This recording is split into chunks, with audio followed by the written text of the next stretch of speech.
Жители дома по улице Кузьмина в Якутске бьют тревогу. Здание буквально рушится на глазах. Бревна сдвинулись настолько, что в квартирах гуляет ветер. Комиссией по чрезвычайным ситуациям дом признан аварийным еще год назад, но жильцов до сих пор не расстелили. В ситуации разбиралась Галина Погадаева. Тут вообще все бревна вылезли у нас, стена покосилась, вот эта балка лопнула метр. Посмотрите, там еще появляется одна трещина. За этой стеной дома на первом этаже находится квартира пенсионерки Нины Александровны. С мужем, взрослой внучкой и правнучкой они живут в ней уже 20 лет. Семья хоть как-то пытается создать уют в своей квартире, но дыры в стенах и перекошенные полы усложняют и так непростую жизнь пенсионеров. Спим, боимся. Дом трещит, стены все повело. Без конца ночью соскакиваем, боимся, чтобы не задавило нас. В аварийном доме проживает несколько семей с малолетними детьми. Кайсарова Мария переживает, что в случае начала обрушения спастись не удастся и жителям второго этажа. Подпорки, которые предложили сделать власти города, по-видимому, смогут спасти ситуацию, но ненадолго. Жители обеспокоены тем, что, поставив балки, город о них попросту забудет. Как нам объяснила специалист из нашего округа, эти балки предназначены не для того, чтобы исправить ситуацию, а для того, чтобы предотвратить одномоментное обрушение.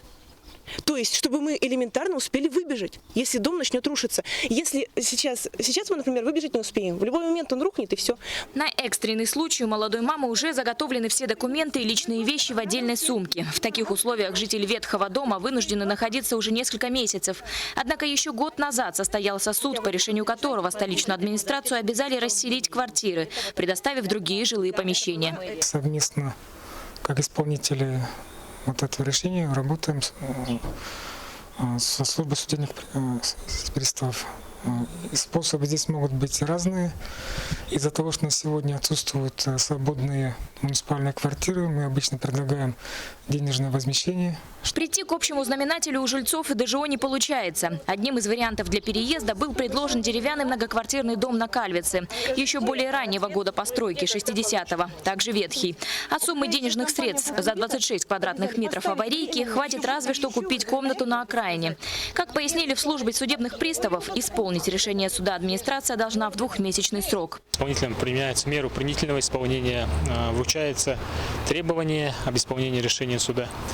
И также в ближайшее время будет вынесено постановление о взыскании исполнительского сбора в размере 50 тысяч рублей. Идет в доход федерального бюджета. А кто платит? Платит должник, окружная администрация. Живя буквально как на пороховой бочке, жители дома по улице Кузьмина не теряют надежду, что их переселят.